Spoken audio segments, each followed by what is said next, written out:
अस्सलाम वालेकुम। कैसे हैं आप? आज मैं आपके साथ साग, गोश्त और शलजम की एक मज़ेदार रेसिपी शेयर कर रही हूँ। ये रेसिपी बहुत ही लज़ीज़ और ज़ायकेदार बनकर तैयार होगी और इसको बनाना भी बहुत ही आसान है। इस सालन को बनाने के लिए हमें जिन चीज़ों की ज़रूरत होगी उनमें मैंने सबसे पहले लिया है प्याज 2 मीडियम साइज़ के। उनको मैंने इस तरीके से बारीक काट लिया है। 2 कप बारीक कटा हुआ साग लिया है। 3 अदर टमाटर लिए हैं और उनको ग्राइंड कर लिया है। आधा किलो मैंने बीफ का गोश्त लिया है, आप मटन भी ले सकते हैं। आधा किलो शलजम लिए हैं और उनको इस तरीके से काट लिया है।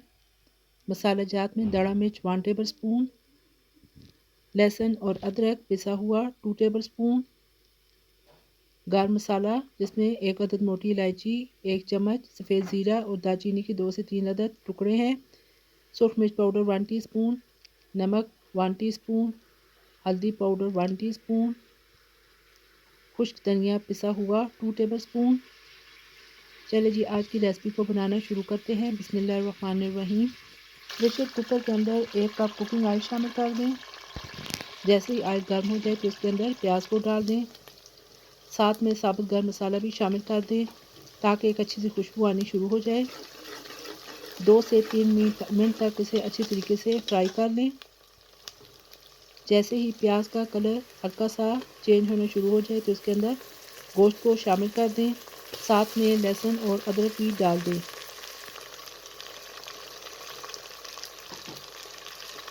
फ्लेम को आपको मीडियम ही रखना है। गोश्त को इतना फ्राई करना है कि इसका कलर चेंज हो जाए। ये देखिए जी इसका कलर अब चेंज हो चुका है। अब तमाम मसाला जात को इसके अंदर शामिल कर दें।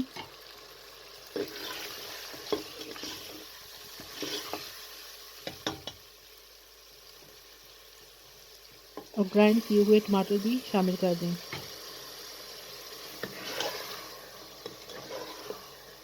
तमाम चीज़ों को अच्छे से मिक्स करके इसके अंदर साग को धोकर शामिल कर दें।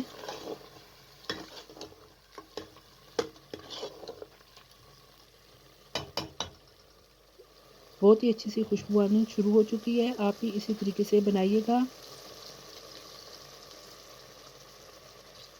2 गिलास पानी शामिल कर दें।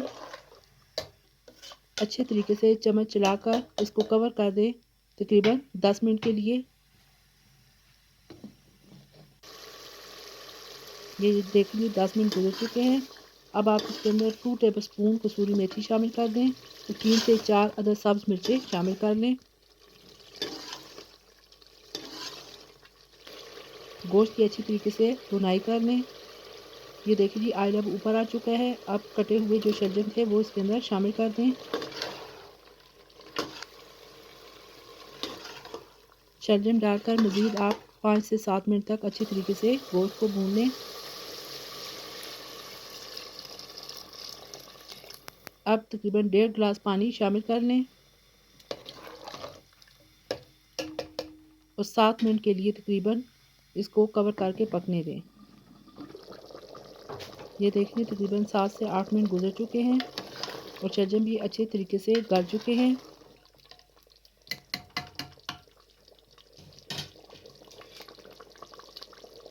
अब फ्लेम को ऑफ कर दें।